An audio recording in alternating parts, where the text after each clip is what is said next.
Playing Fortnite holding the controller like this is super popular among console and controller players all around. But what if I told you it puts you at a massive disadvantage? When your thumbs have to come off the sticks to do certain actions, that limits how good you can be at the game, which is exactly why methods like claw and paddles were invented. But you don't have to worry. With all the options for customization in Fortnite today, you can still be a great player without claw or paddles, and I'm spending this entire video showing you just how easy it is. I'm going to show you all my settings, binds, everything, and then I'm going to show you my progression of playing all day on a no claw, no paddles set. First, the controller is just a normal PS5 controller with no paddles or anything. The actual most important part of this entire setup is going to be the binds. These are essentially going to control how good you can get at the game. Right D-pad is going to be crouch slide repair. We're going to have an L3 switch mode, a touchpad edit, and an R3 jump. You got to stick with me here. I'll show you exactly how this works with no claw, no paddles. Then we'll go ahead and bind map on X. We'll use circle for our sprint, and then we'll use the default square reload and triangle pickaxe. Over to build controls. Still the same D-pad until we get to down on D-pad, which is going to be change materials and trap. L3 touchpad and R3 is still the same. X is going to be on rotate. And then your interact and trap picker is going to be on square. Then finally to the edit controls. We're going to have reset on R1 and then confirm that with L2. Now to go along with these binds, I would recommend turning confirm edit on release on. I use it, and I think especially if you're not using claw or paddles, it just kind of simplifies editing, makes it a little easier. Now for how to actually click everything. Sprint's going to be on circle, so you can keep your left stick forward while clicking it. That allows you to sprint. Crouch and slide being on right D-pad seems weird. However, if you have your left thumb on stick clicking all the way forward, you can actually press right on D-pad without even taking your thumb off the stick. That right there allows you to slide and crouch super easily, and that means your movement really shouldn't be hindered by this. Now for the big one, edit on touchpad. Most people click their touchpad like this, but that's obviously not gonna work. But take a quick look at my touchpad right now. The touchpad actually lips over the top of the controller. What you're gonna want to do is take your left index finger. It's normally gonna be resting right on your L1 bumper, and you just want to move it a little further forward. At this point, with just a little bit of pressure, you're gonna be able to click that down, and that's exactly how we're gonna be able to edit fast on no claw, no paddle. There's probably gonna be some people out there arguing that this is left hand claw, but left claw would look more like this. And we're not using that index finger for any of these buttons, just the very top of the D-pad, because this is like one of the only ways we're gonna be able to edit fairly quickly on no claw, no paddle. And these exact binds actually come from Jays, who's a pro controller player. He absolutely dominates console, so they've been proven to work well, literally winning Jays tens of thousands of dollars. Now the final part of the entire controller setup is sort of the cherry on top, and that's going to be these sensitivities. Build an edit multiplier of 2.0, look sense of 43% on horizontal and vertical, 2% turning boost on horizontal and vertical, then ADS 7% horizontal, 9% vertical, 1% boost, 0-second look damage time linear, and my dead zones on my standard PS5 controller are 10-10. And if you're wondering how I'm already pretty decent on this if I've literally never played it before, that's because I had to make sure these binds and settings were good to recommend for you guys, so I'm actually recording this at the end. This is where I actually started my journey over 6 hours ago. Prior to this, the last time that I played no claw, no paddles in Fortnite was from when I very first started playing the game in Season 1 up until about Season 4, Season 5 of Chapter 1. At that point, I bought my first set of paddles, which was this 2-paddle strike pack, and I proceeded to play on that for the next 3 or so years. Then at some point during Chapter 3, I switched to the 4-paddle strike pack, and then just a few months ago, I switched to a full custom PS4 controller that also has 4 paddles built into it. So that means I've been playing on a paddles controller setup for over 4 years. You can obviously see that with me struggling a bit in this piece control course by Raider464. When you change basically anything about your setup, whether it's your settings, your binds, or your controller itself, the absolute best thing you can do is just go into creative and grind as much practice as you can handle. By just sitting with your new binds and free building and running through piece control courses, essentially what you're doing is unlearning your old muscle memory from your old bind and relearning new muscle memory. This process is honestly terrible and no one enjoys it. However, if you do exactly what I'm doing right here, you put on some music, you head into a good practice map, and you just sit there and grind for a good couple hours, you'll find yourself starting to progress fairly quickly. And with optimized binds like these ones, you should start to notice that you're able to do stuff that you weren't able to do before. Maybe stuff like multiple edits in a row, maybe stuff like jump shots, more complicated, complex plays. So the main goal right away when you change anything about your setup is to just spend as much time as possible on your new binds and really get a feel for them. This is the boring part,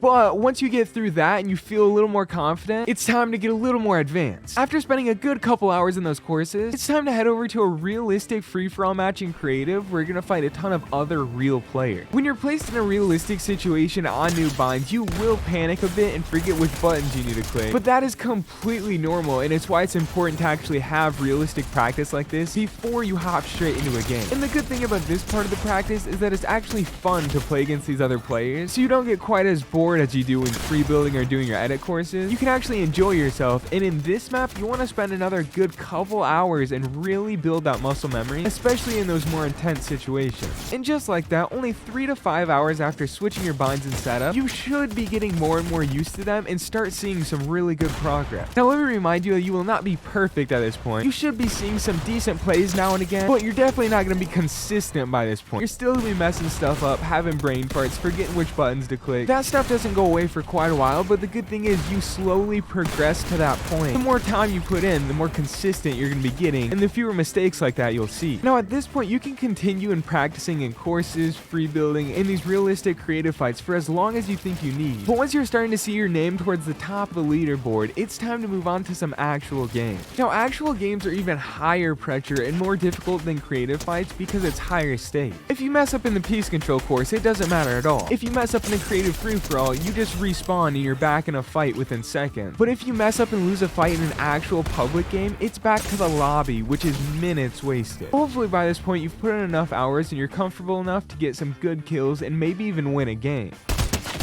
Nice, I got a kill. I don't think I've mentioned it throughout this entire video yet, but this setup actually feels pretty solid. Movement feels good, editing feels good, piece control. I'm actually pretty impressed with it.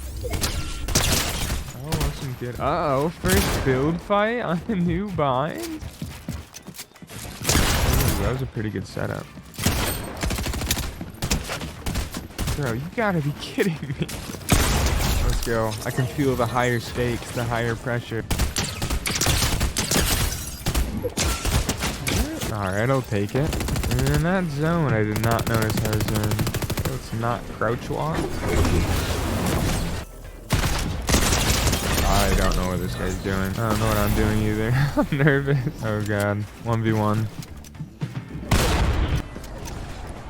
Why am I in zone?